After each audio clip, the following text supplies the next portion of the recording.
UK. The UK adopted herd immunity to begin with. It went against everything that everyone else was doing in the EU. In fact, it went against medical advice, and although they were told millions will die,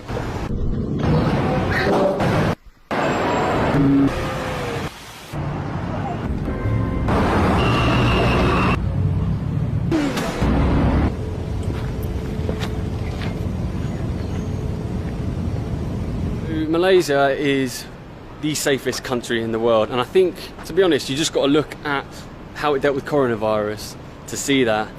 At one point, Malaysia was one of the worst affected Southeast Asian countries. In fact, it was the worst hit. Malaysia had a big spike of infections through a religious event. And it wasn't a huge amount in comparison to what the EU have been having, but actually what Malaysia did is they preempted it all, and they struck early and stopped religious gatherings.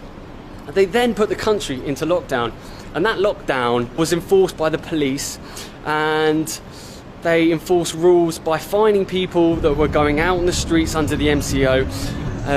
They put a ban on outdoor activities, including exercise, so people weren't allowed out. If anyone was caught out jogging, they would either be fined or be sent home. And generally, the public adhered to all these rules. The key thing Malaysia did to begin with is they closed the borders. They stopped foreigners entering.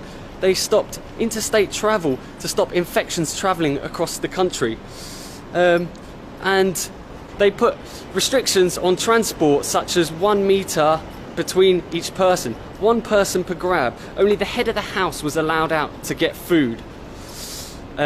Shops were closed, and in fact what they did is they left grocery shops open and pharmacies open, only for essential items, and only 1 person was allowed out at a time.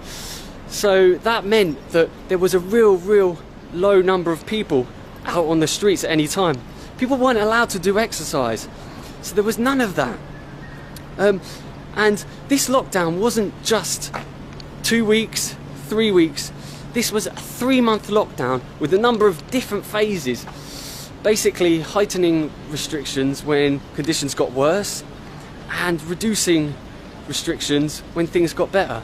And now they are reporting nearly single figures. And the beauty about what Malaysia have done is they have been reporting each day the number of figures.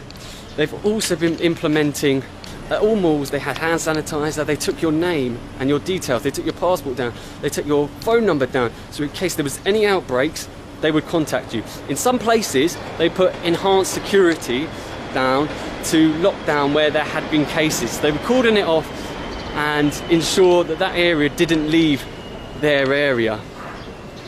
In fact, you know, they had gone from the highest and worst hit down to nearly single figures.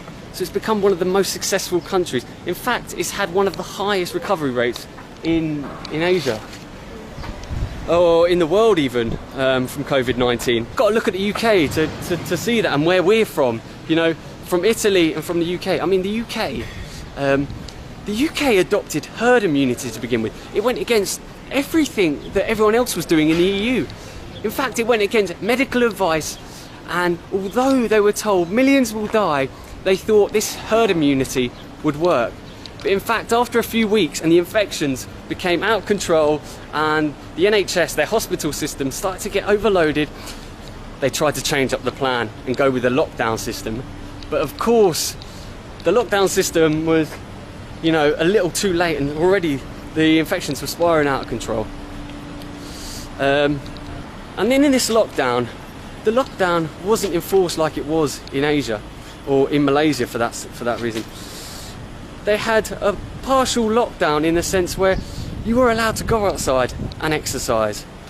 You know, suddenly the UK became a country where everyone was going outside and exercising. Like, it was a trend on social media. Like, we saw tons of people we knew, you know, going out for runs, and you were like, you don't even exercise. You know, it was crazy. It wasn't just them, it was the whole of the UK doing it. And you know, you can't blame them being locked up like that. I understand. But of course the police didn't have, you know, the respect needed, and they weren't dishing out, you know, fines or arrests, you know, enough. to warrant people staying at home. So people were breaking the rules and not sticking by it. And the UK didn't really understand how serious it was. And now the UK has got the highest death rate in Europe, and it is now 250,000, or reached 250,000 active cases. I mean, that's 250,000. And now what the UK is trying to do is reduce the lockdown.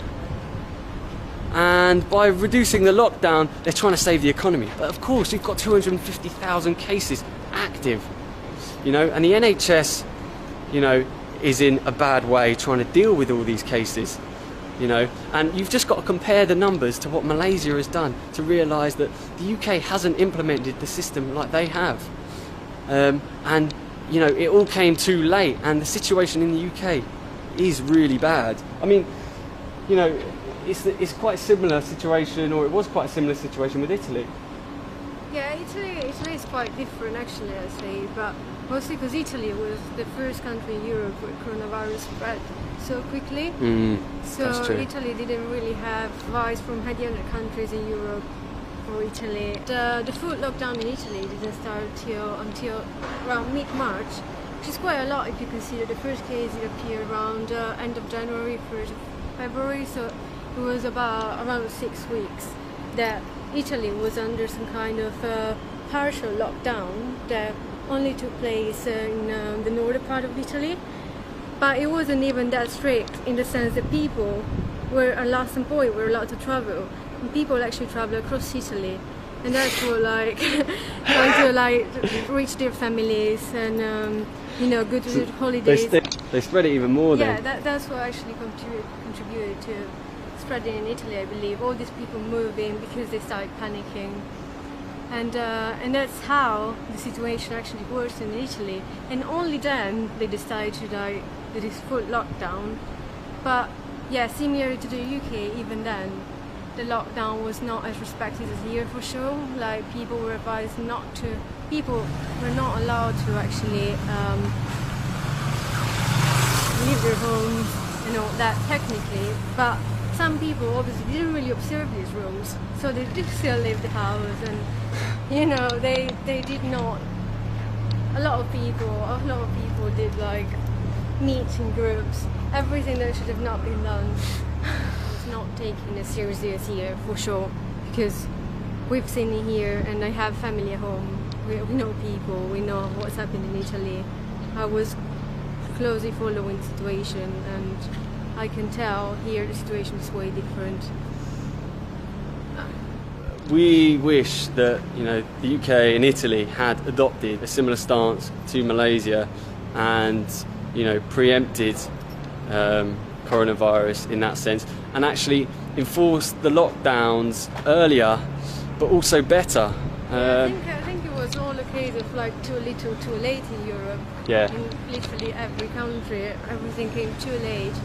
So these European nations like the UK and Italy, by trying to save their economy, you know, by making the restrictions, you know, less tight and less restrictive, you know, they actually made things worse. And now we're in a lot of a worse position than a country like Malaysia is. Yeah, there's just a lot of uncertainty on when this is all going to end, because you really can see the light at the end of the tunnel. Yeah. Anywhere in Europe, to be honest.